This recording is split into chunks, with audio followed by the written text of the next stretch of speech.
Good evening, everyone. Welcome to episode 35 of FPL BlackBox. It's Sunday night. It's a strange time for Mark and I to be recording this, but we're here because it's the final week of the season. How are you doing, Mark? Yeah, I'm good. It's been a strange game week, though, hasn't it? 8 matches and pretty disappointing, and some bizarre incidents. I mean, I thought it was odd when Mitchell turned up with a haul, and then Alisson's goal, and then Everton losing to Sheffield United. It's been a weird old day, isn't it? It has, and I thought we'd nip in with a show tonight so we can preview Gameweek 37, look back on 36 a bit, and then we can relax and probably do Friday's Gameweek 38 show. Well, on Friday, won't we? We'll do it last minute because it's Sunday, isn't it? The final game week. So Friday's all right. We'll do the best day of the year when all the games are on at once. Imagine that. Do you remember that when there was like several matches on at the same time? No. Seems odd, doesn't it? Can't wait.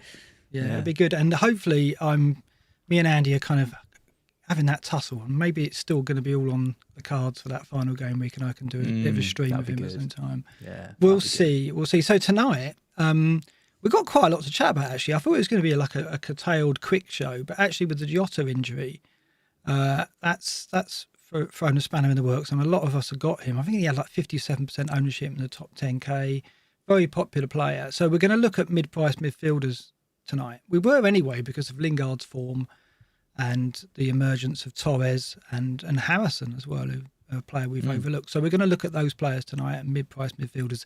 That's going to be the main focus, other than the usual quick look at the data, captains, and look back at our game weeks, etc. So that's the gist of today. Tonight should.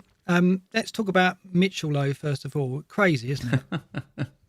What do you make of that? Oh, why one of those players, when you need him, I mean, I haven't got him, but I'm guessing if you've kept him for this long, you probably got him in because he was 3.9 and you needed the money, or, you probably weren't ever planning on playing him. You were just going to keep him on your bench and he was going to rot there. And what, 2 blanks and he's got hauls in both? That's it. He got his first goal and his first assist since game week 2. Right in the week when I've seen people that have actually bought him in, particularly last week, to bring in players like Fernandez and or to get Kane, Son, all these people, and you need a bit of extra money, and so you go down to Mitchell and he delivers that. It's unbelievable. Yeah, I think he's almost got to be in some people's team of the season now because of this. You're absolutely right. Like the last time he got his second highest score of the season was 8 points. And he got that in game week 18, which was another blank. That one had 6 fixtures in it. And he came good there for people who had him. And then lo and behold, turns up again in another blank when you most need him, with an even bigger haul this time. And what's a real shame is it's knocked Pete out of the cup. Pete Wilkins. Yeah. Oh, to Tyrick Mitchell. The guy had Mitchell. So Mitchell's haul has knocked him out. Oh, that's a nasty way to go. Gutted. Because it is a bit jammy. I mean, like, depending, if you brought him in as an enabler this, last couple of weeks, it's fair enough. But if you've been holding him all this time, and he's always been your third sub, I imagine, and then he comes in. I mean, you might be thinking he could maybe get a clean sheet against Villa without Grealish, possibly. 6 points. What's he got? 15 more? I don't remember how many it was. It was a massive haul. That's a horrible way to go. Yeah, it's a shame. I thought Pete Wilkins, I thought your name was on the cup, mister. But you jinxed it. It's your fault. You mentioned him last week and look what happened. Well, did you see that? We had him on last week. We mentioned him big time. We gave him a lot of airtime on the show. And I said at the end, oh, yeah, he's through. He's won his tie easy. His tie, actually, they were tied 145 points each. And it went down to goals scored. So he was fortunate to get through. Well, he was against Aria Das, who's a watcher. Watches BlackBox was a little bit upset with you focusing on Pete and not him, and didn't take into account his amazing comeback in that match to level it and to go out on goals scored. I mean, it's really cool, unbelievable, right? But Aria, great cup run for you as well. Hopefully, he's going to be writing an article for Scout on his run and cup performance and stuff, because we've mentioned this before. Who the hell do we know who's ever got to this stage of a and we know 2 people now who've played each other. I know, and finished on goals scored going through it. Unbelievable. But we mentioned it like 20 weeks ago, didn't we? And then we've had this conclusion. It's a real shame Pete couldn't go on, but fair play to both of them. Amazing run. It's a shame they met, because I mean it would have been good if one of them would have. It's just the way it worked. It was just. Well, speaking of cup finals, me and you in the FPL Connect Champions League this week. You're 13. Basically, this is typical you, right? This is typical jammy you. You play me. What? You play me at my worst. You play me at my worst week when I've got 9 players. Oh, hold on. Finding your worst is not like a needle in a haystack. Like, let's face it. Come on. Well, good point. It has been lately. I've been you've been good. Quite a few weeks lately. But this was a bad week. So I've got 13 points to turn around, or. Everyone's giving like, oh, Mark beating us in the cup. It was quite controversial that we met in the semi-final, because I thought we were going to avoid each other. We thought, we're going to hopefully meet in the final, but no, we got drawn. There was a draw for the semi-final, which we weren't expecting. A surprise draw, a surprise semi-final draw. It's a shame we won't meet in the final, but yeah, hopefully. Well, if you do go on and win it, then I will be rooting for you in the final. Even begrudgingly. I'll put my grudges aside. Well, it's 13 points. You can get that back in Gameweek 37. So when we look at our teams, I'm looking stronger. I'm looking stronger next week. So yeah, okay.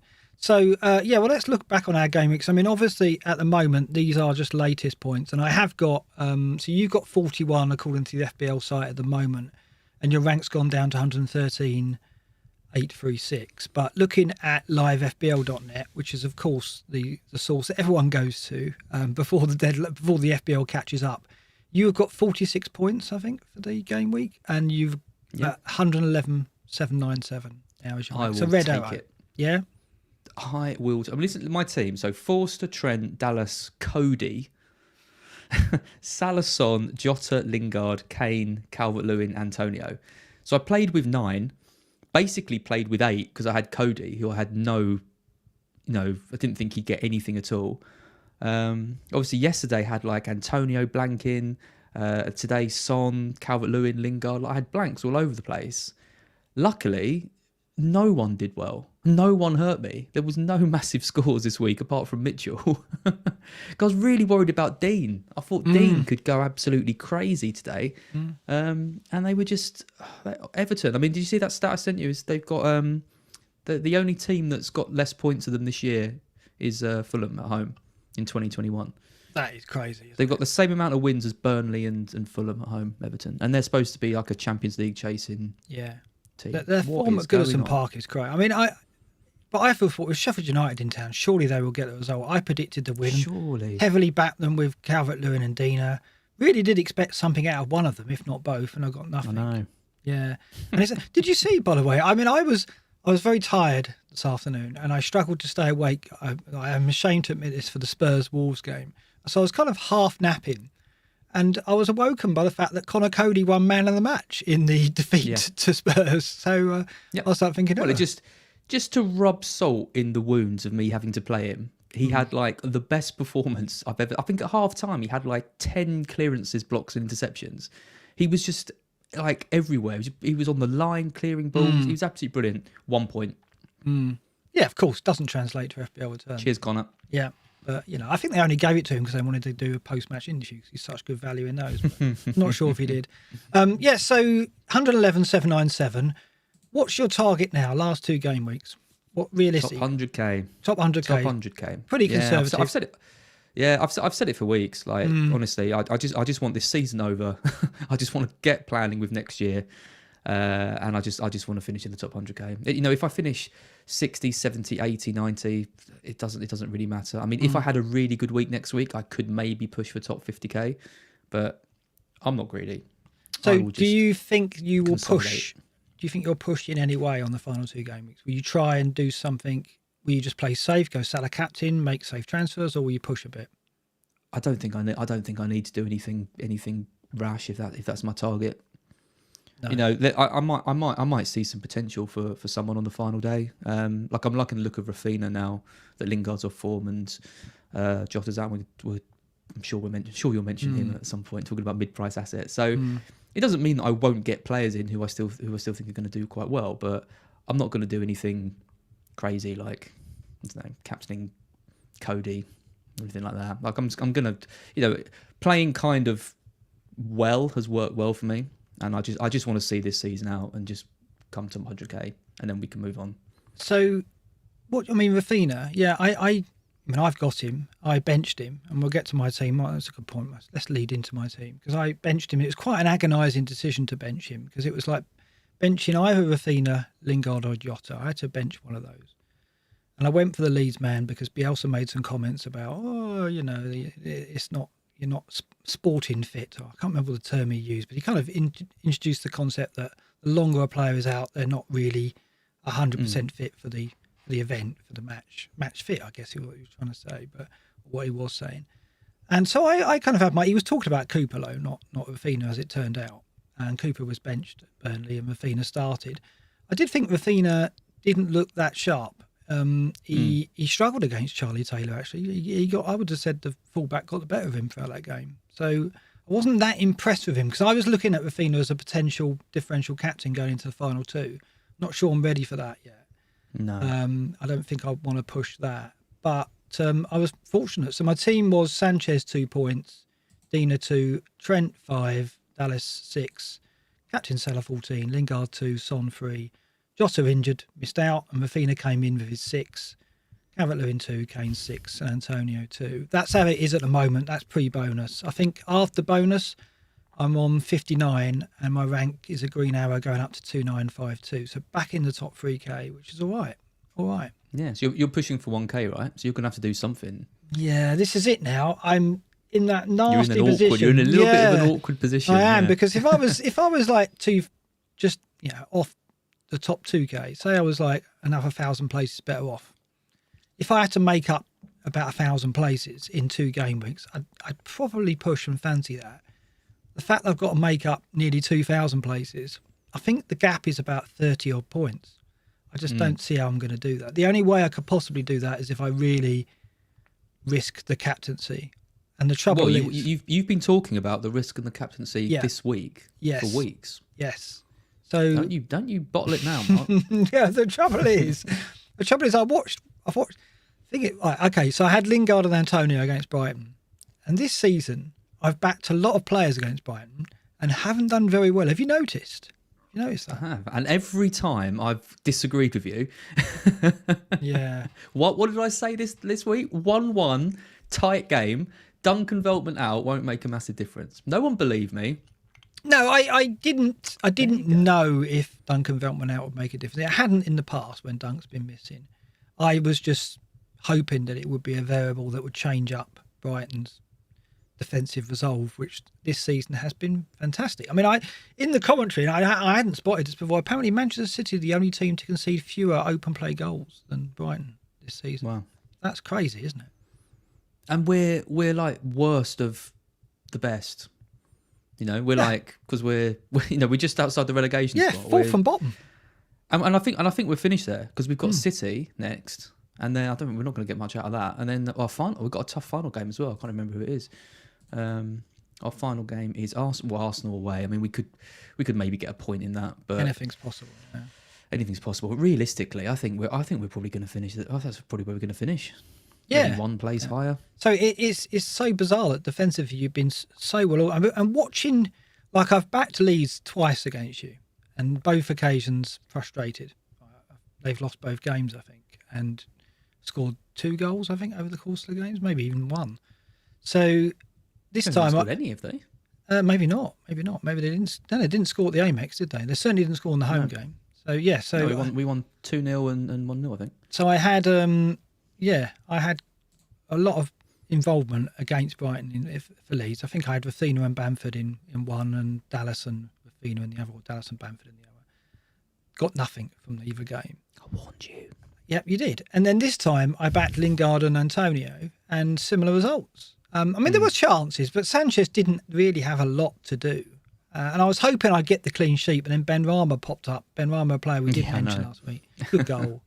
With a Lingard-type goal, it fell to him on the edge of the box, and it was a Lingard-type finish. Very, very well done. But we're going to talk about Jesse in a bit. Antonio, I thought, was quite disappointing too. Didn't really show up. But I think it's Brighton. I just think, yeah, you're a very effective defensive unit, I've got to say. So, well done. Thank you. And I must stop. I take full credit. I know, I must stop backing my attackers against Brighton, because I've done it a few times and it's cost me. But I did get Rafinha off the bench, which helped me. So the 6 points were handy. It was horrible watching Leeds with Rafinha on the bench, though, because he returns. Like, I think he's returned in 9 of 12 last 12, right? So he always gets something, it seems. And he did again, got a very, well, it was an assist, but it was a pass in his own half, more or less, wasn't it? But yeah. They're the best ones. They are. Yeah, you can celebrate those. Gloaty. But yeah, I'm quite happy with the outcome, but I don't know how much I'm going to push. We'll get to that later on, I guess. Actually, I was just going to say, in the Euro game, they've got rid of those kind of assists. They've said, they say... Oh, what are they saying? Any like solo dribbles and stuff aren't rewarded with an assist for the pass. And so they define a solo dribble. Well, they leave it to Opta to define what a solo dribble is. Yeah, I assume so. Yeah. Can you imagine that if they did that in FPL? There'd be all kinds of complaining, wouldn't there? It's like, oh, yeah. I'll always remember that one from like Di Maria, like a few years ago, when he had like the worst. I captained him, and he had one of the worst games, and he just passed the ball on like the halfway line. It wasn't even a good pass, like a really sloppy, like 5-yard pass, and whoever it was just ran down the pitch and scored. Well, who gave it to Son against Burnley? Was it Vertonghen or Alderweireld? One of the two. Yeah, maybe. I mean, that. Yeah, well, same with and Lingard as well, right? This year when he beats all the yeah, Son was a bit more extreme. Son was on the edge of his own box, wasn't it? And I might think have been Lloris. No, I think it was a defender. I think it might have been Vertonghen. Got the assist. Someone in the chat might know, but that was crazy. Yeah. But yeah, I think it's fair enough. The same thing's happening with Leeds, though. They've got 4 or 5 players who all look very similar. So when was that Dallas? Was it Harrison? Was it Klitsch? Or was it even Rafinha starting to morph himself to look a bit more like the others now? I think there's some kind of cloning system going on. They all come in and start, how can I just... Do you wear your wristband on your left or your right arm? They're all coordinating. They'll all be in top knots next year. It's every single one of them. So you watch them and it's like, I can just about identify Dallas now because of his gait. He's got this way of running that I can identify. He's most similar to Harrison. But Klitsch, who was a player I never had trouble distinguishing, is suddenly very similar to the... So it's very weird watching Leeds. I don't like it. But yeah, it was... I guessed it was Rafinha, and then when they played it back, I'm like, oh yeah. There we go, punished straight away. But I got the 6 points. I shouldn't moan, should I?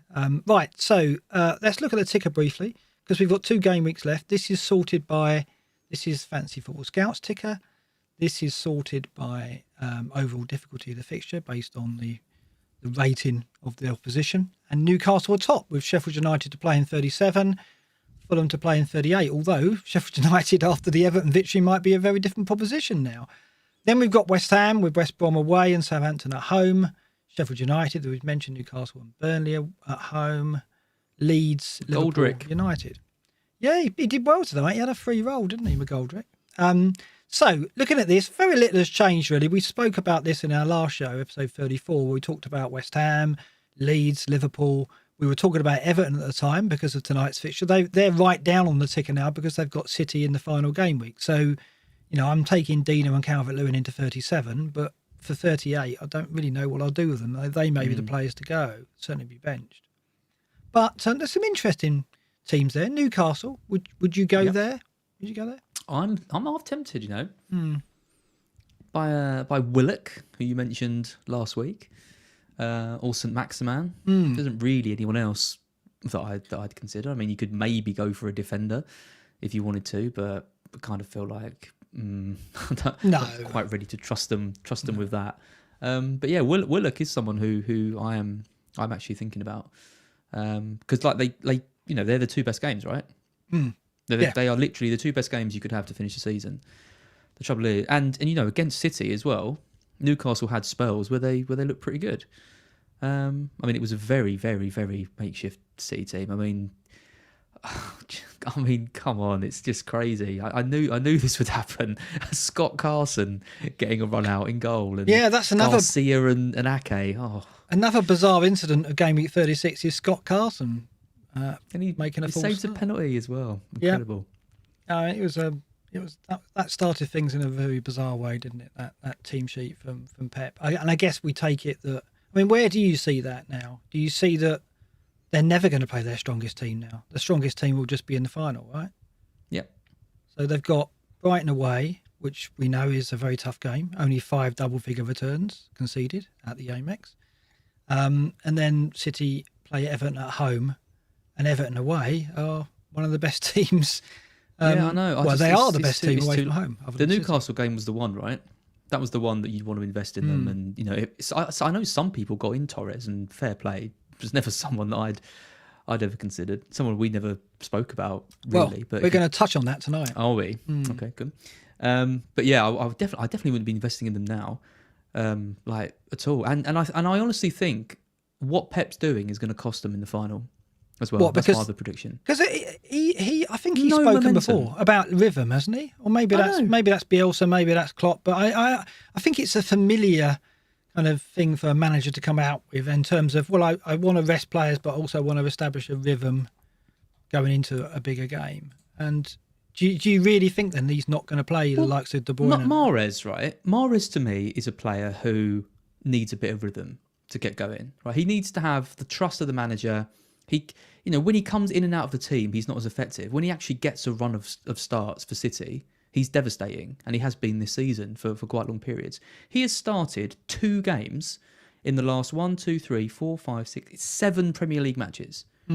He's 2 played in games Europe. in the last 7. Yeah, but he's played in Europe. Yeah, but playing what like once or twice in Europe. He can't have played that many times in that. So he's probably had 4 starts in 8 weeks, something like that. Yeah. Well, I just think it's crazy. I just think it's crazy that what annoys me about it is it's City. Like, if they lose a player to injury, like if the worst thing happens, they lose a player to injury. Oh, they just bring in another world class player. Like, does it matter that much? Like, I think the momentum and getting the players continuing the chemistry and getting them to play together is arguably more important than it is just to make sure you don't get a couple of injuries going into the final. I think it's crazy. Pep knows what he's doing, though, right? Pep knows. Well, yeah, there is that. There is the possibility that he does know. You say that, say that though, but he has got a history of botching up these Champions League things, which is why he hasn't won it in so long. Like last year when he played De Bruyne right wing against Lyon, and he was absolutely terrible, and they lost. And everyone was like, well, why has Pep played De Bruyne on right wing? Oh, he must know what he's doing. He's Pep Guardiola.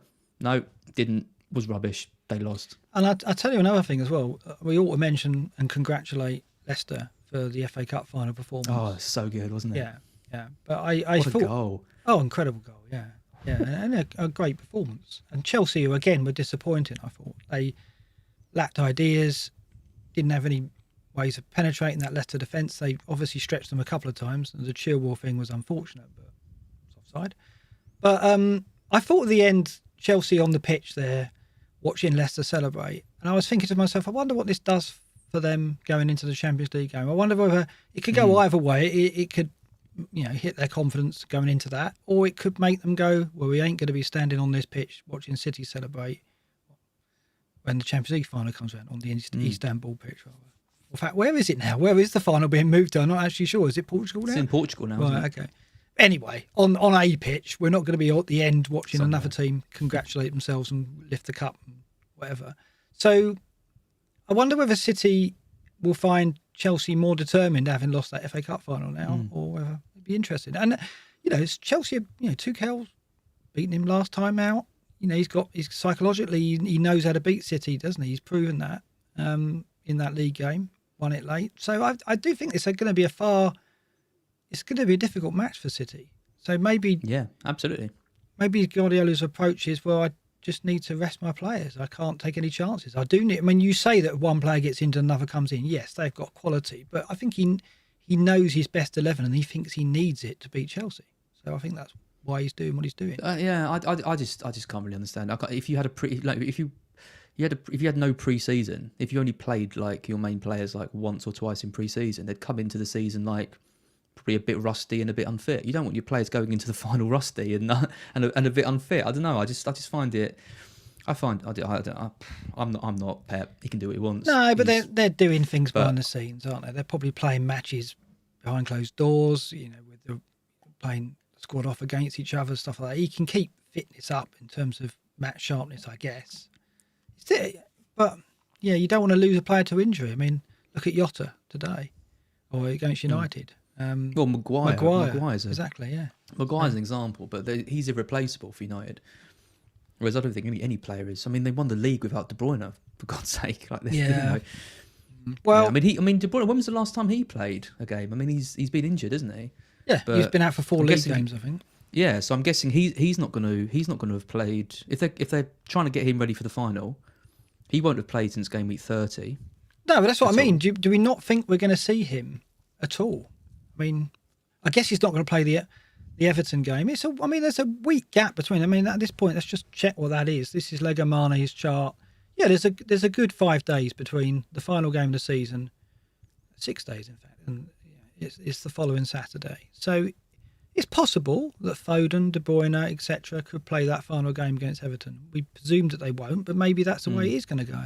So, yeah, we'll have to see. To me, it's just another one of these things where, like, if Pep gets it right and he wins the final, everyone's like, you're a genius.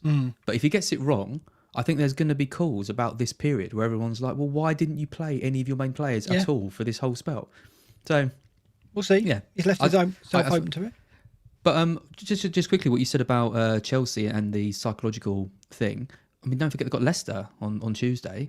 I mean, if they lose that game and they drop out the top 4, they could, in theory, no FA Cup, no top 4, and losing the Champions League, and then suddenly it's a really bad season for them. So I reckon the pressure on them has ramped up enormously now after losing that FA Cup. Because if they get the FA Cup and they do that, at least he can say they got that. If they lose that, they lose to Leicester, and then they're going into that Man City match thinking, oh my God, we need to win this game, or this season's been a complete disaster. Yeah, and Leicester have got a blueprint now for that game. They know exactly what they're going to do. They're going to go. I'm really interested to see your prediction for that, because I actually spent a long time thinking about that prediction, and I'm not completely confident what I've gone for, but I think we've gone for the same. Have we? Yeah, the same result. Because what I do when I get yours, I hide your column immediately. Don't look at it. Then I fill mine out, then reveal your column, and then look. And okay. So I try not to be influenced by what you say, but I think we've got some similar scores. Maybe I might be wrong. Let's quickly look at some data, team data. The only thing really to pick out here that I found interesting was that Fulham have plummeted to the bottom of the defensive data for the last 4 matches.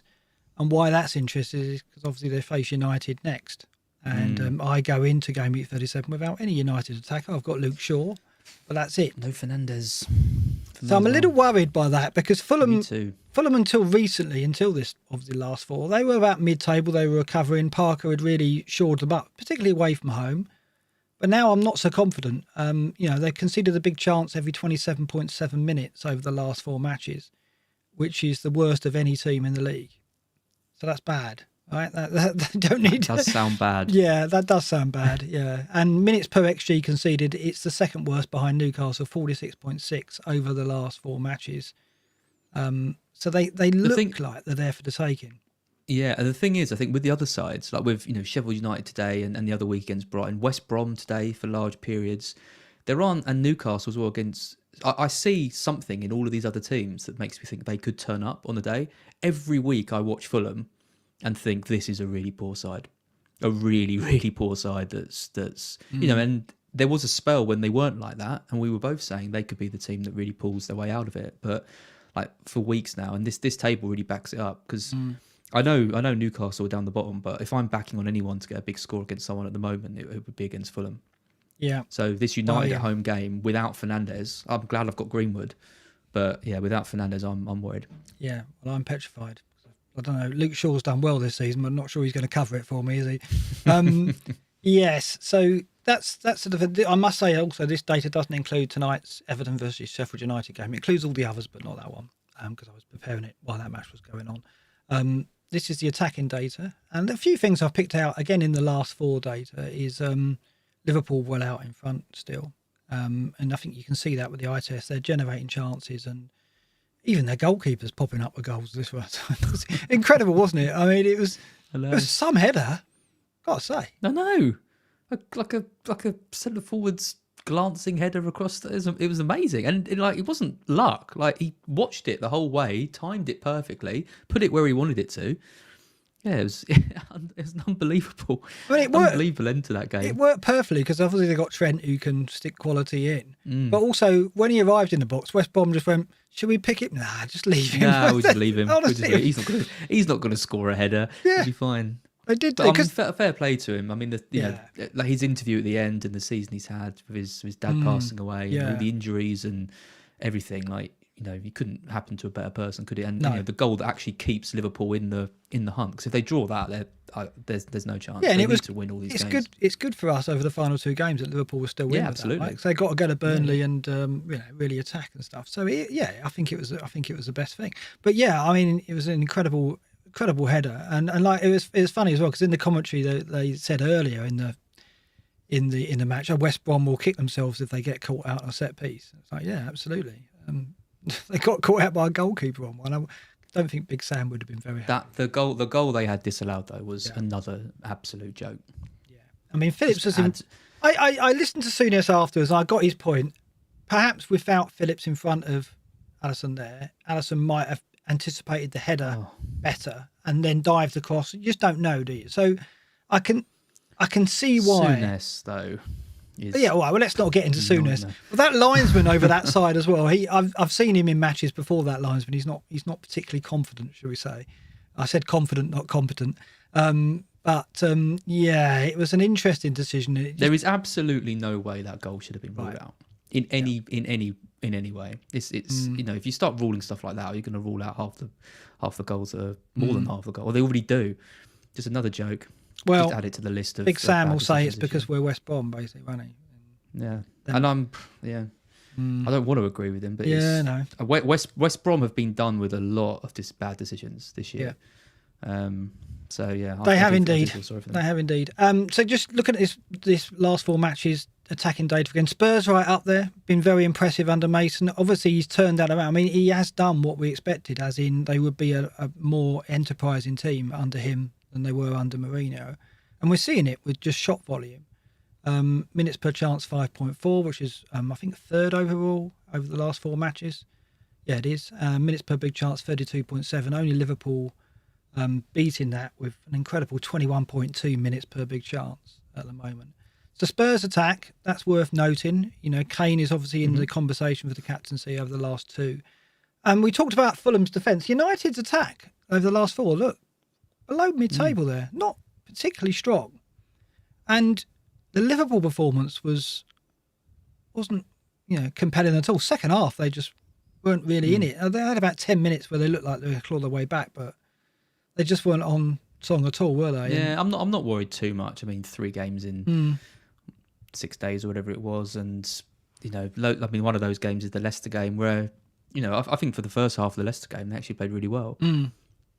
Greenwood in particular was fantastic. It's hard to judge. I think the rest will benefit them. And before this run, they were one of the highest, weren't they? Yeah, they were. So, they were. And I think it's like I said. It might not be. He rested players for Leicester, fair enough, but it's the mental fatigue as well. Like the backroom staff have got to turn things around. For they've got to prepare the team, they've got to prepare data and present data, inform the players. So that all takes its toll on the team. And they're tough games. Leicester and Liverpool in general, you know, they're two of the best teams in the league. So yeah. So I think we won't get worried about that. I'll look at that as a crumb of comfort, not having Fernandes and Greenwood, but I doubt I can really cling to that very much. Player data over the season, quite interesting because I've highlighted Jota there. I've also, in this table, what I sought to do is highlight all the mid-price midfielders that could be a replacement for Jota, who's injured, or Lingard, who's out of form. And there wasn't many, as you can see. So Handbash is back in the table. Yeah, Handbash is at the top, and he had a good game, didn't he? Actually, he had a lot of chances. Yeah. He had a lot of chances against West Ham, and there's a good player in there somewhere. There is. He's going to go out on loan to a Championship team and rip it up, I think, next season. Yeah, that's exactly what's going to happen. Yeah. So Jota's highlighted there. Minutes per XGI non-penalty over the season. That's expected goal involvement non-penalty over the season. 144.6. That is ranked 7th overall. It shows you what we're losing and what Liverpool are losing for the last 2 matches. The only players who are midfielders and mid-price who could possibly be considered in our table, which is top 30 minutes per XGI non-penalty, are Martinelli, Mahrez and Rafinha. nobody else really gets in there, gets a look in. So that's over the season. If we look at players over the last 4, it's a bit more rosy. We've got more candidates there. Jota is actually top rated over the last 4 for minutes per XGI non-penalty. He had a lot of He's been chances. an incredible disappointment though, isn't he? He hasn't taken his chances, has he, recently? 6 weeks, 1 attacking return, and now injured. But he has been having a lot of chances. He has been getting in positions and getting shots on goal. And, he's been showing up, right, but just not taking them, which is strange because when he arrived at Liverpool, he almost scored with every shot, didn't he? And then he suddenly just dropped off. But anyway, looking at the players elsewhere in the table, and we're going to have more data on these later.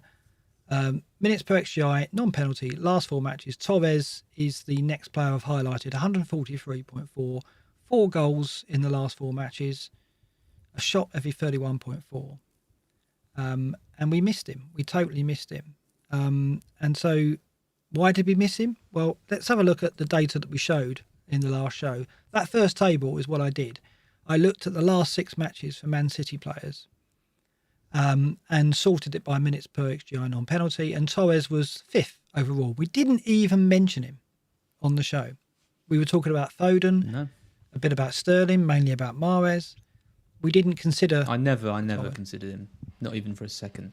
Yeah, so that made me think, well, what did we miss? So what I then did is I went into the data a bit more. This is before the Newcastle game. Just in case it was my mistake and maybe I didn't look at the right data. So I looked at data over the season, minutes per point, minutes per shot in the box, minutes per XGI non-penalty, all the kind of key indicators, and looked at where Torres was, thinking that perhaps, given that he hasn't started many matches, his minutes per data would be high. And therefore, had we looked over the season, maybe we'd have noticed him and he'd been in the conversation. This is going. No, it wasn't. So minutes per chance created, he's ranked 5th amongst United attacking players. These are midfielders and forwards. Minutes per touch in the box, 6th. Minutes per shot, 6th. Minutes per shot in the box, 7th. Minutes per XGI non-penalty, 7th. Minutes per points, 5th. So maybe if we'd have used minutes per point, he might have got in the... Only 5th. I mean, that's surprising because he's only played, 1,184 minutes this season. He's got 4 goals, 4 assists. So, yeah, even if we'd have looked at stronger data and I'd have done a better job, I don't think we'd have talked about him. The only... the black box learning here. Yeah, just well, one of those days. I guess the only thing is, I mean, he was a player that Luke got in as a punt earlier in the season. And I think what we do know is that when he does play, he could end up playing down the middle. And if he does, then obviously he's more likely. And he showed his kind of striker's instincts, which Pep referred to after the match against Newcastle, clearly there. And the black box learning is, it's one of those occasions where the data didn't help us. The eye test, we didn't have recent data really on that. We didn't have recent evidence of seeing Torres play, did we? So, yeah, he slipped through the net and there wasn't an easy way to catch him, is the conclusion there. But what do you make of him? I mean, do you not think he'll play the last 2 games? I have no idea. It's that same problem that I think you're just going to have every week. And even if he did play both games, I don't think there's huge hauls for City in the next 2 games either. Right, and Everton, yeah. So I think it's quite... I'm kind of... I mean, you might live to regret saying this, but I'm kind of happy when a player like him does bang in a big haul like this, and you combine that with Jota's injury, and I think a lot of people might just see that hat-trick and think I'm going to swap over to him. And firstly, you've got to run the gauntlet of will he start, and then you've got to run the gauntlet of, well, these fixtures aren't actually that great for him, and they're playing in a second string side. And yeah, I don't know. I'm not going anywhere near him. I'm not going anywhere near City. I was worried about that Newcastle game to an extent, but I'm not. Do you think the flip side of that is that what if he scores in the next 2 games? Do you think he can play himself into the Champions League 11? Well, over who? Well, I presume that Guardiola's thinking of playing De Bruyne in the false 9. It'd be Foden and Mahrez. Yeah, right? over who, I don't know. But you got to think he's just scored a hat-trick. If he scored another couple of goals in the next 2 games, it'd be difficult to overlook him. No, you just don't think there's that. So I'm just saying, will the player think that? Will Torres be thinking, if I get another couple of goals, I've got a chance? Do you not think? I think they have to, right? I think they have to. Maybe that is what Pep is doing, and he's kind of saying to his fringe players. I said that last week about Sterling. I thought, Sterling, I think could could kind of make his way into the starting lineup if he'd had a really strong 3 games, and he didn't at all against Newcastle again. He's far from it. I mean, if anyone is going to, I think it could be Torres if he can carry on the form. I mean, it might be that maybe he played at false 9. Maybe they did drop De Bruyne back into midfield and he played there. I can't see it. No, I can't see it. It's possible. I can't see it. I'm only thinking that Torres will think, well, I'm going to start these next 2 games, and if I do it again, I play out of my skin. Maybe I can push into the. Well, if he gets back-to-back hat tricks in the next 2 games, yeah, but not. Could you not start him in the final? Well, it was a bit like when. Right? Do you remember Javier Hernandez for United when he signed? I mean, he went on a run towards the end of the season where he was like scoring almost every game, and then he started that Champions League final, didn't he? Because he had to, because he was in such good form. But he probably wasn't the player who people thought was going to start that, because they were against Barcelona and they wanted to keep it tight, but they couldn't leave him out. So I mean, maybe, but do I think Torres has got it in him to score? To really do that? I'm not so sure, but okay. I'd like to be proved wrong. Yeah. No, I just wondered about the psychology of what he's thinking, what Pep's thinking, and so on. Let's just go back to that table we had there. Last 4 game weeks, this is. Mason Greenwood is just below Torres, 151.2 minutes per expected goal involvement. He's got 2 goals in the last 4, shot every 20.7 minutes, which is really high. I think only, let's have a look, Kane, Jota, and the mighty Benteke beat that. He's on a run, isn't he? He is, yeah. Look, he's got 5 goals in 9 now. 5 goals in the last 9 Premier League games. 3 and 3, obviously. But Mason Greenwood, presumably you're very happy owning him. And I guess you don't have to replace Jota because of that. You've probably got 4 midfielders you can start, right?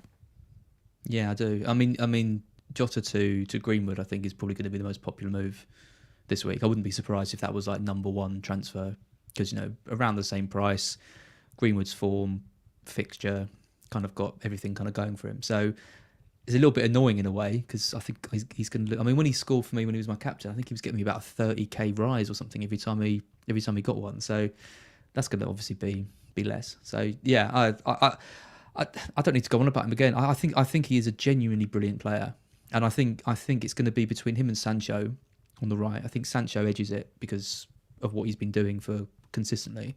But I think being able to bring on Greenwood for England in the Euros is going to be really powerful, because he's just got such an eye for goal. And like I said before, the way he led the line against Leicester in that team was like, he didn't look like a 18-year-old, 19-year-old or whatever he is. He looked like a kind of, experienced veteran player, putting his body on the line, tracking back, creating chances. He's going to be a hell of a player. Well, it's Cavani, right? It's got to help having Cavani about, right? Yeah, definitely. I think it definitely does. Yeah, I mean, Mason makes the squad. I'm not sure he gets near the 11, but yeah. But does he play Champions League? Does he play the Europa League final for United? Who, Cavani? No, Greenwood. Oh, Greenwood does. Yeah, I think it'd be Cavani up front and Greenwood on the right. Do you? Right. Okay. And so Pogba doesn't get in then, or he's deeper? I mean, I'm just trying to consider again what Ollie's going to do with Greenwood over the next 2.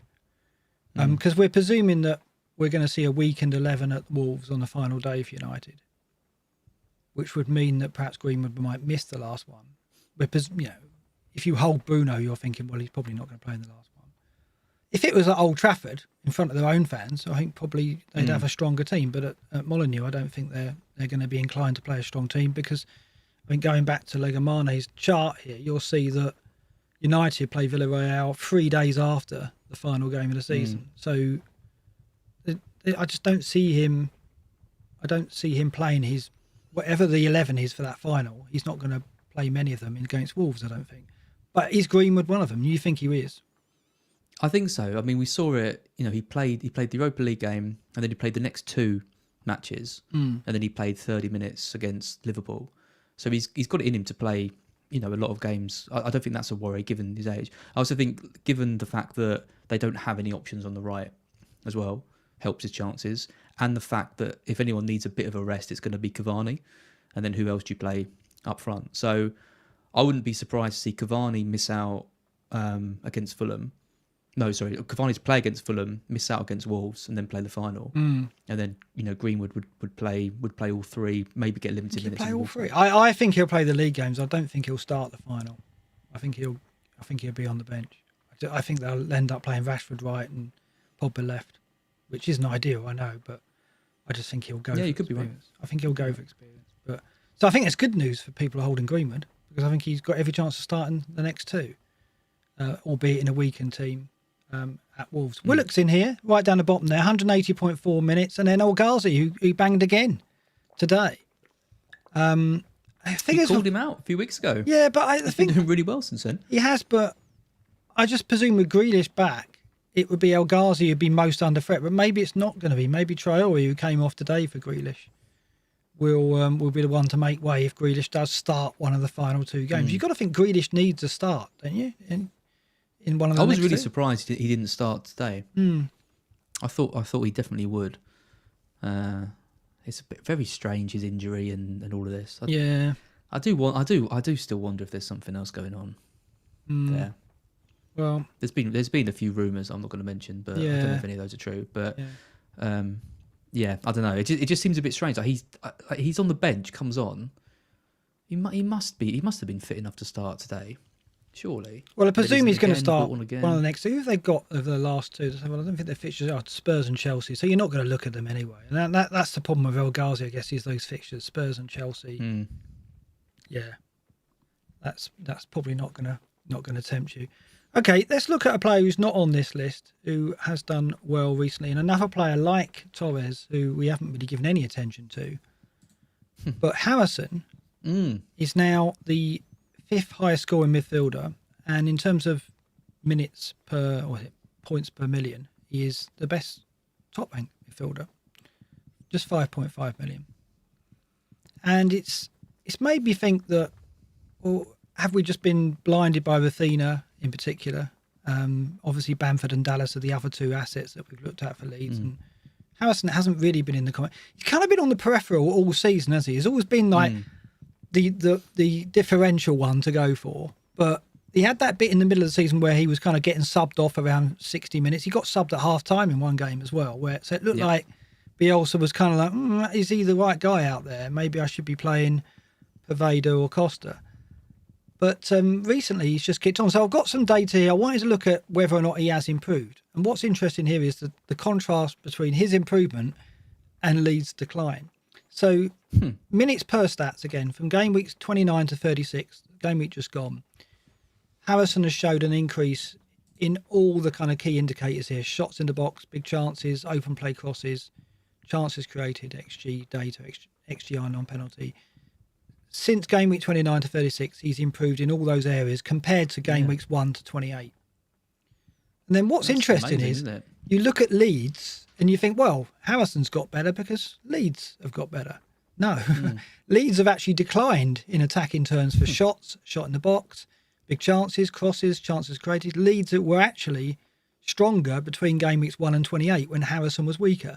So he's actually improved his own personal data at a time when Leeds' attack has actually dipped, which is quite surprising, isn't it? And I don't know how we explain this. I mean, Rafinha was playing for 4 of those games. He didn't play all that period, 29 to 36.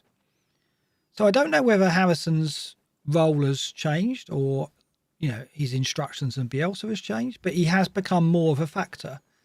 And there's every reason why he shouldn't be in the mix, really, for the last 2. Do you think he's taken on more of a mantle because Rafinha's been injured for a couple of games now, hasn't he? He missed 4, I think, Rafinha, yeah. He missed 4, and he got 32 minutes against Spurs. Yeah. So they've needed someone to unlock teams, right, to be that kind of guy. So maybe it's just a case of him stepping up. But Rafinha out makes the team worse, but he's been tasked with really creating everything and making it happen. That's the only logic I can come up with, because it is bizarre. Yeah, he's a really good player though. I mean, I can remember early in the season, I think I was on the FPL show and it was all about Rafinha versus Harrison and things, and I think Rafinha's stats just edged him a little bit, and it also felt like when you watch Leeds play, he's the man to get. So it was kind of difficult to go against him unless you went for like a Bamford, Rafinha, Harrison triple up, but then you had Dallas there out of position. I think I had Luke Ayling at the time, but less said about him, the better. But yeah, it's always tricky when you've got two midfielders like that and a striker. It's a bit like the Son, Bale, Kane thing, isn't it? Because you might want Bale, but are you going to go for Bale over Son and Kane? Are you going to go for Harrison over Rafinha and Bamford and Dallas? It's kind of, yeah, he's always been that kind of. I'll tell you what though, I've got him in a draft game that I'm in. Harrison had him all season, and he must have done well for you, right?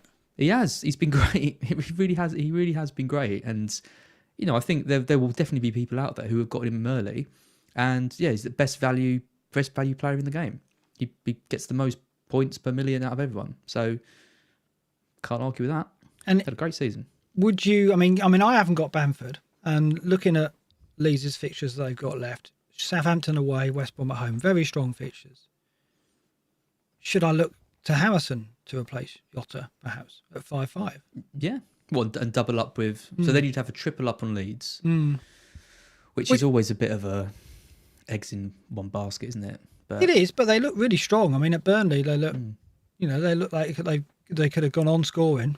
And I think that if you're going to pick a form team at the moment, they'd be right up there. So... I mean, the thing is, I was going to look at Calvert-Lewin to Bamford for the final game anyway, so I was going to go triple Leeds going into the final game at home to West Brom. But maybe I go Jota to Harrison now, get him for Southampton.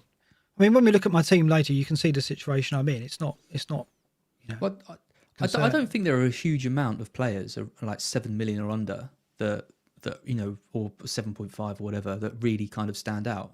So I still think Greenwood is the standout. If you've got the funds to be able to do that, he's still the one that I'd go for, even if I didn't have him. And then I think it's probably Rafinha or Harrison. Kind of bit of a coin flip, really. I think Harrison maybe even edges it at the moment because of Rafinha's injury and not looking completely sharp. I don't know. I'm tempted to go for one of them this week. If I've already got Rafinha, then you could just go for it. I mean, that could be the the bit of the difference maker that you were talking about. With Southampton and West Brom, it's two brilliant fixtures. Yeah, I mean, they put absolutely. 4 past Burnley. Yeah, and Southampton have got injuries at the back. I'm not going to talk you out of it. No, I mean, we're going to look at more midfielders in a bit. We're looking at another midfielder who is going the other way, who has effectively dipped in the last 3 game weeks at least. So this is Jesse Lingard, a player who has courted much controversy in the FPL community because of him. He's obviously overachieving in terms of his expected goal data, which I don't think any of us denies that. But we were saying that there were other factors that you could tell. You don't, if you don't look at data alone and you look at his performances, you could see the confidence that he was playing with, and that's why a lot of people got on early. So he's declined, and obviously those who are like, oh well, there you go, he's reverting to norm now, and there's certainly something in that, right? What I'm showing here is Gameweeks 34 to 36, the last 3, which coincidentally is when Antonio returned, and Gameweeks 32 to 34, the 3 before that. So 3 weeks without Antonio, because Antonio was injured, and then 3 weeks with him.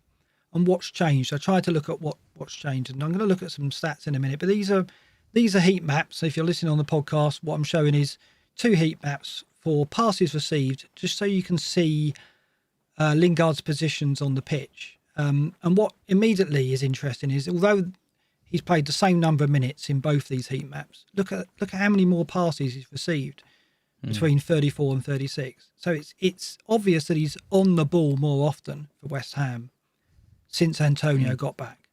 So he is a receiver of more passes, and he's a ball carrier more often now Antonio's back in the team. So that's definitely changed. Because the heat map shows... Should be a good thing, right? Should be, but he's coming deeper as well. That's clear. You can see he's got more touches in the West Ham's own half. He's actually got fewer touches in the penalty box since Antonio got back. And then the lower chart shows shots. And he's only had 5 shots in the last 3 weeks compared to 10 in the 3 before when Antonio was out.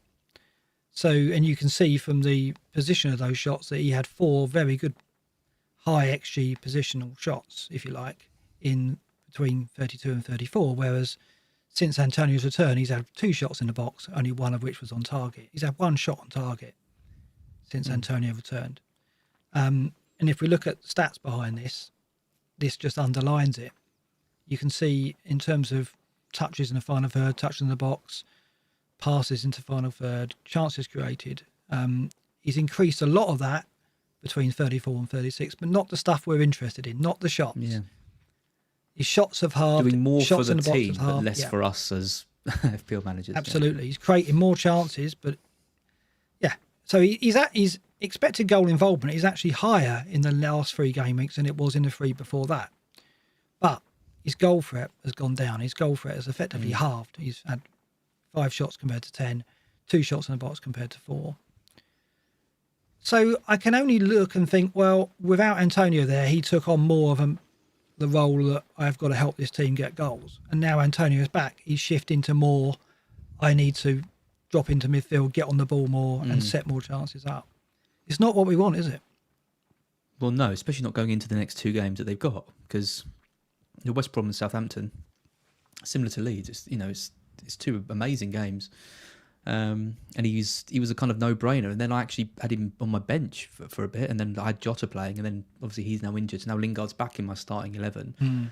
But I don't feel anywhere near as confident about him now as I did a few weeks ago.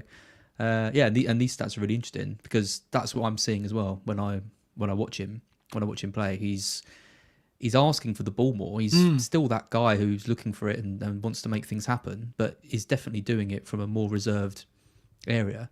And this is where FPL and football, the 2 things contradict, because he still looks sharp, he still looks good, he still looks like he's doing all the right things, but just being that bit further back means that I think his FPL output's going to decrease. So that's why I'm thinking maybe I do need to look towards Rafinha and Harrison and maybe bench him this week. But that feels risky given that it's West Brom. It does. I mean, I think we're more this data shows that we're more likely to get assists out of him at the moment than we are goals. And his XG has dropped because he's only had half the number of shots. You can't register an XG unless you have a shot. So it's like shots come first, right? If he was having the same number of shots, we could compare his XG data fairly, but we can't. So he's just not getting in shooting positions. Or is he on pens with? Well, with Noble out, it'll either go to him or Antonio. I guess he would get them. I guess he would. He took a pen when Antonio was on the pitch before, didn't he? Yes, he did. I think yes. So that's another reason. And missed it. I mean, I wouldn't. Yeah, he scored the rebound though. I think, he didn't he? Yeah, he did. That's the first game I had him. So yeah. Yeah. It could be Rice on right. A few people said Rice. Might be on pens. Rice could be on pens. Yeah. Yeah, I don't know. It's a strange one because advocating selling Lingard probably isn't what we're trying to do, because probably a lot of people have got Jota and he's got 2 good games and stuff. What we're trying to do here is just kind of temper expectations as to what we think he's gonna deliver. Yeah, I mean, it's funny because I prepared this data before Jota's injury was announced today, and I was going to look at midfielders in the light of, well, a lot of people are getting to get rid of Lingard. I think I saw Joe saying like Lingard's going to go, and he's looking at replacements. I saw him on Twitter talk about that, and that was before the Jota. I don't know if Joe's got Jota as well, but I think that injury has meant that Lingard's probably got a stay of execution now, like you say. But it was just interesting to use the data anyway. And it starts this conversation when we start looking at midfielders. So these are midfielders less than 8 million. Last 6 game weeks data, using minutes per expected goal involvement on penalty. That's what it's sorted by. And look at Jota. Look, I mean, he's right up there. It shows you what we're missing. He's ranked 2nd over the last 6 game weeks, 107.9. Lingard? Lingard's nowhere to be seen. Oh my goodness me. So I've highlighted players there that we've talked about already. Greenwood is 3rd, 121.1 minutes per XGI non-penalty. No doubt that he's right up there. Do you know what, Mark? And I then really Torres needed this. is 4th. Why really do you need this? Yeah, I'm going to bench him. You're going to bench him Lingard this week. Yeah, and I'm going to get one of Harrison or Rafinha and play. Right. I was thinking that I could save the transfer and do it, but and have 2 for the final week. But these stats are these are terrible. Yeah, but I thought West Brom were good. I thought West Brom were good today as well. Yeah, but the thing is, his XGI data is always poor, right? And when we get to the captain conversation, you'll see just how poor it's been recently. So it's very difficult to judge Lingard on expected goal data. But what we are seeing is his role has changed. Right? We can see it, and we can see it in the data. So that has me worried as well.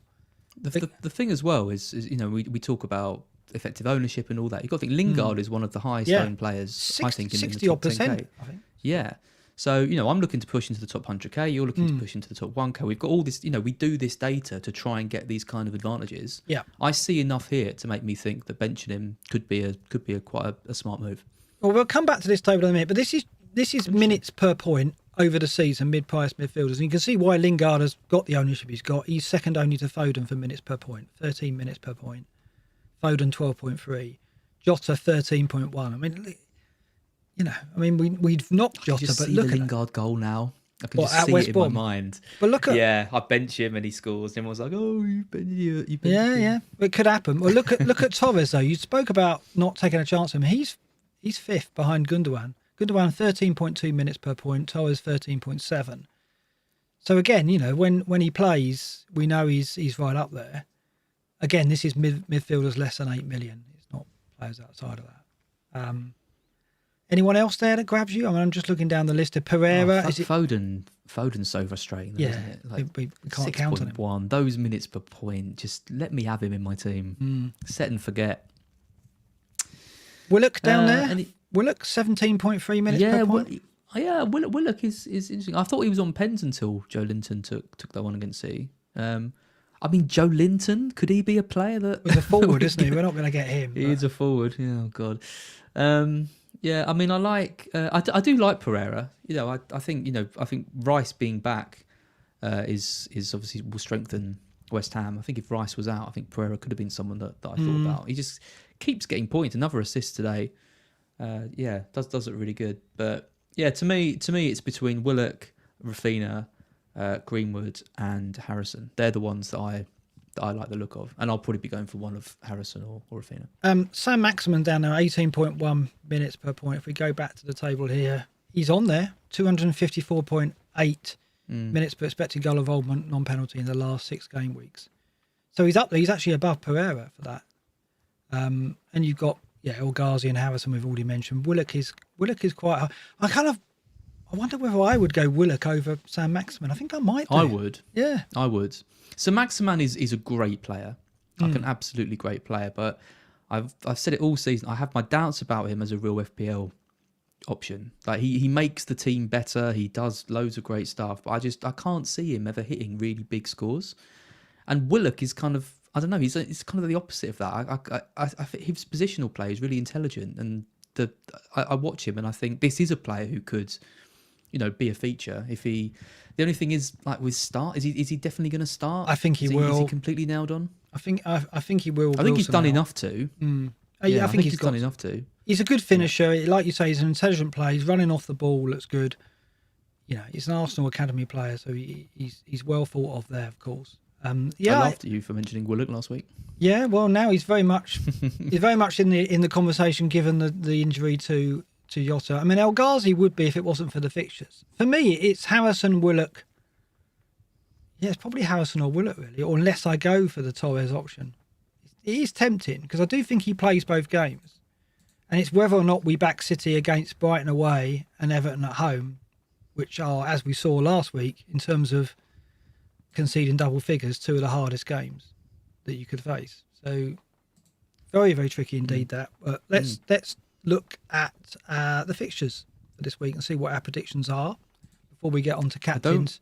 I don't want to alarm you, Mark. I don't know if you've seen Pot Noodle's post just now. Oh, God, you caught me up.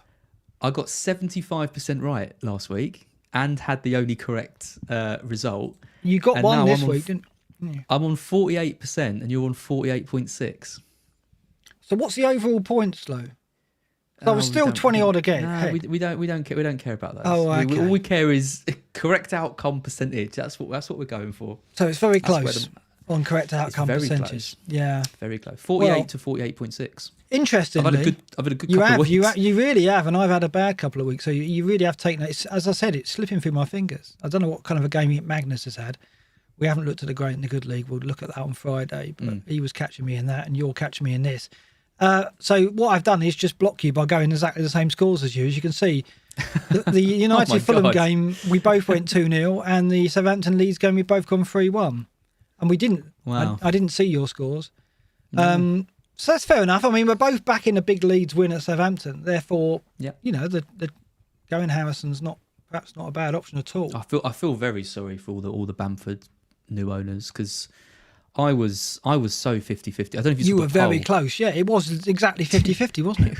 6,500 votes, 50-50, like literally 50%, 50%. Crazy.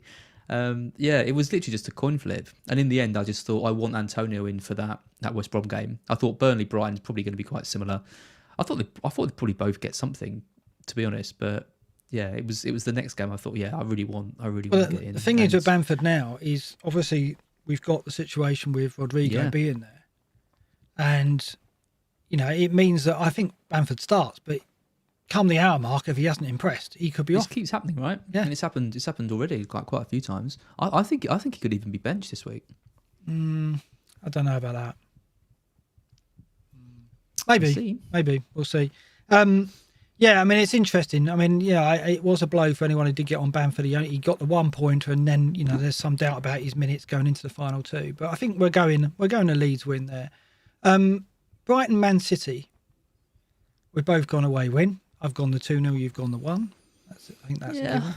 I thought about this for a while. I thought we maybe could get a point in this, but in the end, I think given that City put out such a weak team against Newcastle, I think they probably will put out a stronger team against us, and they'll just have a little bit too much for us. But again, I don't think it's going to be a big score. Chelsea, Leicester, we've both gone 1-0. That's the game you were talking about earlier. There you go. Yeah.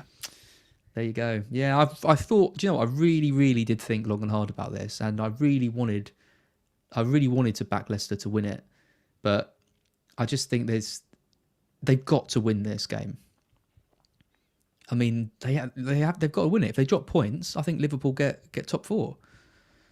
Such a crucial game for them, and I think Leicester are going to be so elated and stuff about after the FA Cup final. I mean, it could massively go in their favour, but they rode their luck at times in that final. I mean, Schmeichel made a couple of brilliant saves, and it was a wonder goal. I can't think of any other chances Leicester has in that game, and I think Chelsea will. I think they've got experienced players that are used to winning, and they'll just have enough. Well, he'll start again. I think it'll be close. I think he'll start Havertz. I think they'll come up against a different Chelsea than they did. I mean, again, Werner brings pace, but I don't know. He doesn't do enough for me. He doesn't do it. I mean, Havertz, when he came on, everything seemed to be a lot more dangerous, and then Giroud came on as well. So I think they will start with a more imposing figure up front rather than Werner leading the line. If you can call it that when he plays, but so I think. Well, no, he doesn't play like a centre forward, does he? He doesn't. They don't play off him like they can Giroud or Havertz. And I think he doesn't play like anything. I don't know what he's done this season. He's got his merit. Strange. He's got his merit. He's done well. He's done okay. His numbers are okay, but his goals haven't been what we expected. But elsewhere, he's contributed. But I just think Chelsea. Yeah, I just think Chelsea will have if they start with Giroud or Havertz, it'll be a different way of playing, right? So I don't think Leicester can go into that game knowing what to expect necessarily. It'll be a different. Is Evans out as well? Because he went off. He could well be. He could well be. Yeah. So I think Chelsea nick him. Everton Wolves. You've gone the 1-1. I've gone 1-0. Don't see many goals there because Everton just can't score, and Wolves. I'm glad I put that draw in especially after today, because I was just going to back an Everton win, but then I thought they're at home, and then just again, I think Wolves will get something. We've gone for the Newcastle winning. You've gone for the 2-0. I've gone for the 1-0 against Sheffield United. Fair enough. Spurs Villa, difference of opinion here. You're going for a draw. You don't see Spurs winning that. Yeah, I mean they played well, didn't they, against today? But I don't know. I still don't really like them that much. And I think I said it last week. I think Grealish is going to play. I think he will start this next game. Yeah, and he's gonna make a big difference. I'm not entirely confident about this one. It's mostly just because I don't think Spurs are as good as people are making out that they are again, and I think Villa could get something. But you've gone an away win for Arsenal at Palace. I've gone the 1-1. Probably not too much to chat about there. This is interesting. Burnley 0, Liverpool 4. You're going. Yeah. Burnley were terrible against Leeds, absolutely terrible, and I backed this result before the win today for Liverpool. I'm even more kind of confident now that it's going to be a big win. I just can't see Burnley keeping them out if Liverpool turn up and play. I mean, Liverpool weren't weren't great today. I think West Brom No. did a good job on them. Yeah.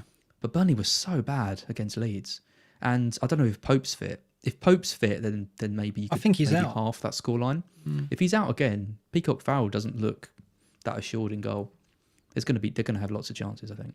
Yeah, it's interesting because with the Jota injury, it kills any chance of rotation for Salah, Mane and Firmino. Because I was thinking, well, one of them's going to miss one of these next 3 games. I mean, I was even worried that Salah might get rested today. It sounds absurd now, but but now Jota is out. There's no. And it's interesting. I was looking back, and Klopp always does like to rest players at Burnley because he obviously got this feeling that there's a risk of injury because Burnley don't hold back, shall we say? I think Klopp's. Well, they're a passing team now. Yeah, they are now. But I think Klopp's opinion of Dyche's team is a bit like, well, I'm not going to risk any players if I don't have to.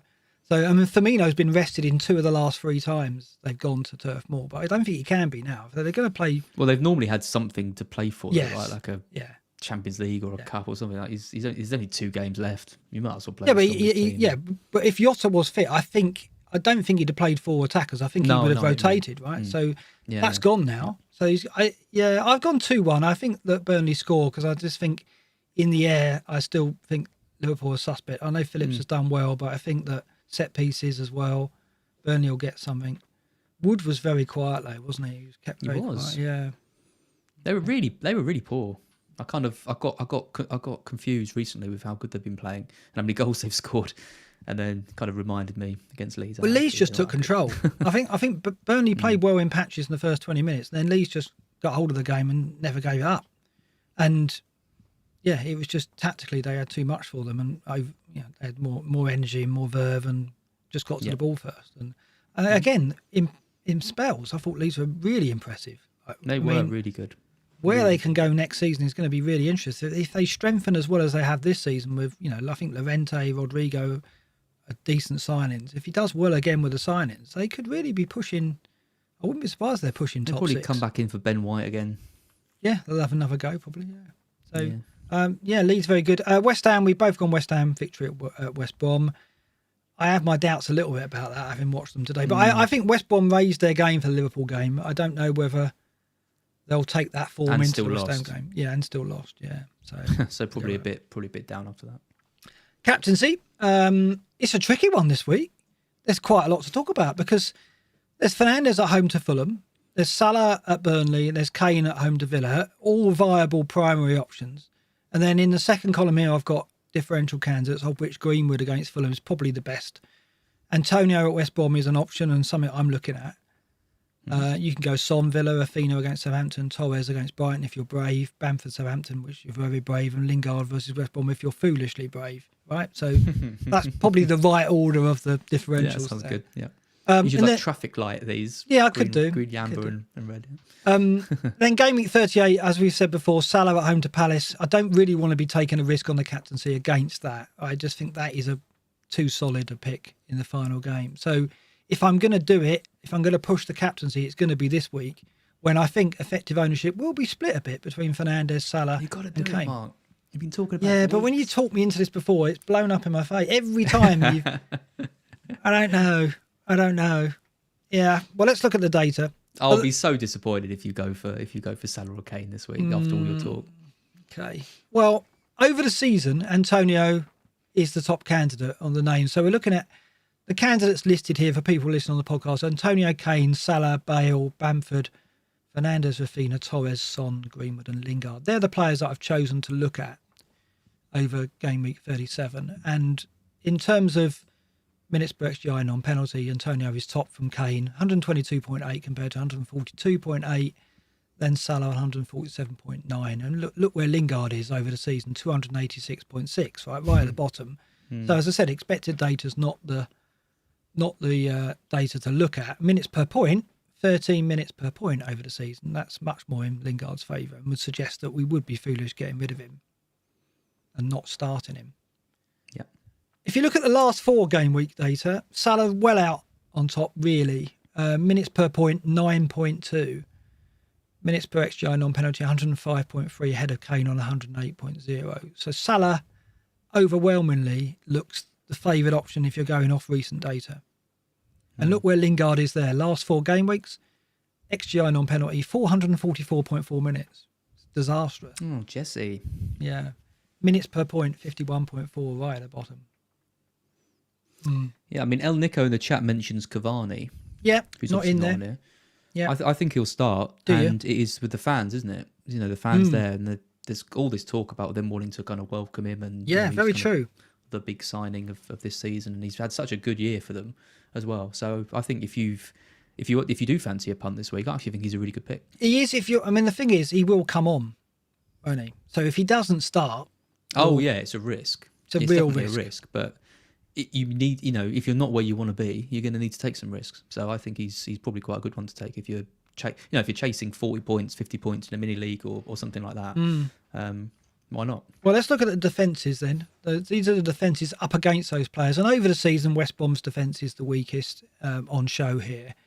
When you look at minutes per XG conceded over the season, 51.3, by far the worst compared to Burnley, Fulham in second and third. But then look at the last 4 matches. Look whose defence is actually the weakest. It's Fulham. It's got to be Fernandes if you've got him. Yeah. I think. If I had him, I wouldn't even be questioning it. I don't think it would just be him. I mean, I know I backed Salah to Liverpool to get a big win against Burnley, but I just can't see any way in which Fernandes doesn't get something in this game. It hurts me, but yeah, I think you're right. Yeah. And, I can't go there unless I'm going to take a hit, which I'm not going to do at this stage in the season to get Fernandes in. It's not worth, his ownership's going to be, I've got to hope for the best that he goes easy on me. But yeah, I worry about it because Fulham's defensive data over the last 4, very weak indeed. Minutes per XG conceded 46.6, West Brom on 50.6, a second there. But as we said, minutes per big chance conceded 27.7 of the last 4 matches, really poor. That's so bad. So bad. I mean, Ariola's Are you thinking good, about Greenwood then? Well, I can't afford him. Jota to Greenwood, I can't afford. I'm not too short. Ironically, because I did the Antonio move. If only he'd made some earlier price. I should have made some earlier transfers. Who said team value doesn't matter? There I am going. No. There you go. See, and people say, "Oh, there's always another player." Well, there isn't. Who else can I get? I can't get anyone else from United. He's the cheapest. So there isn't another player. Don't say that. Yeah. Comes back to hurt me, doesn't it? Ironically, let's look at our team. But yeah, you're absolutely right. The captaincy data looks to me like it's Salah to play safe, and I think there's every chance that Liverpool score a couple of goals at Burnley. Maybe not 4 like you say, but it's only a couple. But United at home to Fulham looks strong. If you can be sure of a strong 11, and I think we're pretty sure Fernandes starts, yeah, I think then it looks trouble for people who don't own Bruno. Yeah, it really does. So yeah, I don't like the look of it. Let's look at your team first and what you're doing. You've got the captaincy on Salah at the moment, and you've got Lingard on the bench. Yeah, well, this was before. I said this year before the Jota news hit. So I got Mendy in goal, Trent, Dallas, Lindelof. He's one of those players. He'll play, won't he? Yeah, he's one of those players in your team though. And you think, how the hell did I end up with you in there? But at least he's got Fulham at home. Salah captain, Son, Greenwood, Jota, Kane, Calvert-Lewin, Antonio, and then Forster, Lingard, Holding, Cody on the bench. So I think what I'm probably going to do is Jota to Harrison. Right. I liked what you've said today. Sometimes I listen to you. I think the stats you presented have been really good. The fact he's really taken on the mantle, the last few weeks. The fact there is a bit of doubt about Rafinha and how rusty he is, or he's been out for a while. So I think before this, I was all set on Rafinha, but I think you've done enough to convince me to take a bit of a punt on Harrison. Right. And I genuinely really like him. I think he's a really, really good player. He's done well for me in the draft. Let's give him a chance. And then so I think that's probably what I'm gonna do. You'll start Harrison over Lingard, will you? Yeah, because again, I was just going to play Lingard, but I think again you've presented stats which makes me think that this is the time to take a calculated gamble against a highly owned player. Yeah, I mean his ownership. That's where it's interesting. I mean I'm in the same situation. I've got Lingard in the team at the moment. I'm going in with Mendy, Dina, Trent, Luke Shaw, who I'm happy with actually in that game against Fulham. 75% ownership in the top 10 on Lingard, yeah. Lingard. Salah, Lingard, Son, Rafinha already there. Calvert-Lewin, Kane, and Antonio. And the captain The captaincy is on Antonio, and the vice will be on Salah. That's wrong. If that's what I go with. But benching Dallas, yeah. So I can't bench Dallas. Well, this is it. I could just play Dallas over Lingard, right? It was interesting because I was reading something on Twitter it was talking about Lundstrom last year and saying, well, Dallas has got more points than Lundstrom had last year. Why is he not talked about in the same kind of like cult hero status that Lundstrom? I mean, Lundstrom was 4 million, Dallas was 4.5, but really, I mean, Dallas has been exceptional, right? I mean, 4 double-digit returns, a 17-pointer, a 15-pointer. He's been absolutely, this is why we like to get out of position defenders, because they can do stuff that like what Dallas has done. And I'm just impressed with him every week. Yeah, he had two shots at Burnley, all right, long range efforts, but he's a lovely player to watch as well. He's so tidy on the ball and he works so hard, and he's popping up now in attacking areas. Like he's guaranteed to get you at least one shot on goal in a match when you watch him. So you've always got that hope that he'll come up with something. And you're playing, like, look at Dallas and the reliability of him, and you're playing Dean, the least reliable player. Yeah, but at home to Wolves, I've got to play Dean, I think. I mean, if Dallas comes in, it'll be for Jesse, right? I think you've got to play Dallas. Well, that's that's the change, isn't it? It's Jesse out based on that form, but or Calvert-Lewin or Dean. Oh, really? They're so bad at home, Mark. They're so bad. I know. They've just lost the bottom of the league, and at times Sheffield United played like Barcelona against them. It was embarrassing. You can't have Dean and not play him at home to Wolves, though. Surely you can't do that. I mean, so I don't need to. I mean, my plan was before the Jota injury was I wasn't making a change, and I'll take 2 into the final day, and then as my plan as well. Roll the dice on the final day. Now I could still do that within reason, because what would be terrible would be if I sold Jota for, I don't know, Willock or Harrison. I played Harrison over Lingard, and then Lingard came in. That'd be awful, because I've lost my transfer and be points worse off. So at least if I played Dallas for Lingard, I wouldn't have lost my transfer. I think considering you've got Dallas, I don't think you need to make a transfer. No, I don't think, because I don't think anyone you bring in would arguably be as good as Dallas anyway. No, I agree. I think that's right. I mean, like you, I'm looking at Harrison because I like the idea of going in with 3 leads at home, final day, Ellen Road, West Brom, fans there. Looks good, doesn't it? Right. I think what we've got to do when we look at on Friday, when we look at the Gameweek 38 fixtures, is there's going to be someone who comes in, maybe not a hat-trick, but there's always someone who comes in unexpected. We've got to try and find that. And it could be in the Leeds game. Like, it could be Rafinha who finally gets his haul if he looks fit enough. It'll be whichever one I don't get. Right. That's my prediction. But yeah, I think you're right. I think I'll stick to my plan, carry the 2 over in 38. What I do in 38, I don't know, because my team doesn't look bad for the final day. But having 2 on the final day means I can roll the dice and then push then. It's whether or not I go Antonio captain or Salah is the big question. Antonio looks a risk now. It didn't before I watched West Brom today. I thought, yeah, fancy that. But now I'm like, don't know. I will be disappointed if you go. I don't care if you're disappointed. I worry about how I'm going to be disappointed. Yeah. No, I get it. I have. This was my plan to push in 37. But you don't want to be one of those guys who's all talk and then it comes down to it and then all fart no poo. You don't want to be an all fart no poo. I can hear Luke now, yeah. I can hear Luke now. If I want to try for the 1K, I've got to do something, right? And Antonio's low ownership as well. I think his effective ownership in the top 10K is less than 2 or 3%. So it would come in for me if he did deliver. Yeah, it's very, very tempting. Question for you from Ryan in the chat. He says, if you did have the funds to do Jota to Greenwood, would you do it? Yeah, I would do it. Yeah. Then you'd bench Lingard and Dallas. Yeah. Yeah, Greenwood's a different proposition, isn't he? I think I'm worried about that Fulham game, having looked at Fulham's defensive data recently. I don't know if you've got Shaw. Yeah, I think Shaw's a good player to own because I can't see Fulham scoring, and Shaw might contribute if United get 3 or 4 goals. I don't think United will go full pelt. I think why do they? They don't need to, do they? They're going to be thinking about the Europa final, not getting injured, and making sure they're playing in that game. So if they play a full strength team, it'll be a strong team. I think. I don't think everyone's going at it full pelt. They'll have enough to beat Fulham, but I don't think they'll win 4 or 5-0, right? Which, if this was a mid-season game, there's a chance that could be the result looking at the data that Fulham are showing. Equally, though, I wouldn't be surprised if they did, given the stats you presented tonight about their defence. Well, we'll see, won't we? See. Yeah, it's very tricky indeed.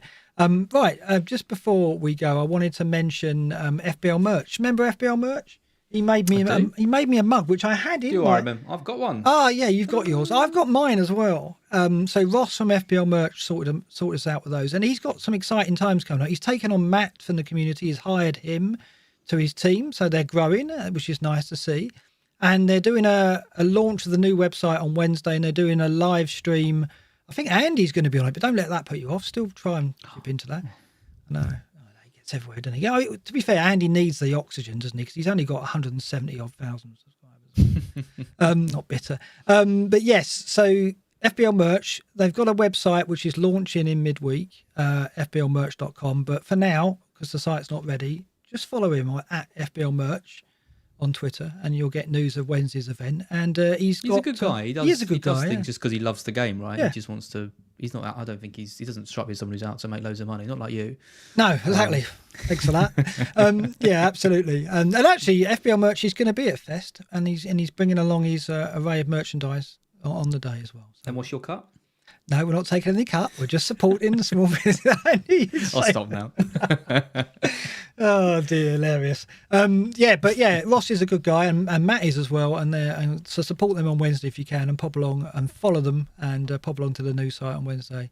That's them and FBL Connect, which we've talked about today. We're all for supporting people in the community. And no hashtag ad. They did not pay us for those plugs. No, they didn't. No, unlike Weekly 7, of course, which obviously was a hashtag ad. But yeah, it's fine. But that was just a one-off, wasn't it? It's nice to do. Right. So it's over to you, Ads, for the smash and like. Yeah, so we've had 1,300 people watching live, which is great. This is our penultimate show, Mark, of the season. One more left on Friday, and then a bit of a break, and then the BlackBox Apprentice will start, and then we'll be back whenever the next season starts. So. Yeah, I had a few messages today being like, "Oh, you are coming back for next season." Oh, what did they think? Penultimate forever? Yeah, no, was it forever? No. We're going to be bigger and stronger next season. There's going to be a very important poll coming this week, which is what we should change our yellow to. Yes, are you doing that? We're going to go with a new colour. Yeah, we are. Yeah. So that goes on our graphic and goes on all our logos and stuff like that as well. So every season we're going to have a new colour. So are you putting the poll up? I think we have to. Yeah, we'll let the public decide. Yeah. But for now, if you're watching, please like. There's 231 likes. So yeah, please hit the like button. Please make sure you're subscribed to the channel as well. Our target next year is to hit 25,000 probably. What, by the end of next season? 30,000. Well, see, we'll set goals. 15,000 now. Yeah, be good to double that. It'd be nice to be at around 20k at the start of next season. Let's see what we can do in the pre-season. We'll be busy over the summer. I've got some plans, we'll be doing stuff. So if the shed doesn't blow down, then I'll be fine. This is where I'll be. And I don't think there'll be a Q&A after this, but we will do a Q&A on Friday, right? Definitely on Friday. Yeah, I don't know what time we're going to start. A lot of questions. Are we going to start early on Friday? I think we may do a 7 o'clock on Friday or 8 Yeah, o'clock. let's go early. Yeah, early. We'll go early. We'll do a Q&A backstage, and we'll be with you till late on Friday. As a result of that, I'm sure I'll answer as many questions as we can, and that will be the last episode of the season. Then we'll do something retrospective, and then there'll be an apprentice. We'll bring the apprentice to you, reveal who the candidates are, and then when the game kicks off, we'll get into that fully. Be fun, won't it? Be good. It will be. Looking forward to it already. Indeed. So it's a good night for me. Good night, everyone.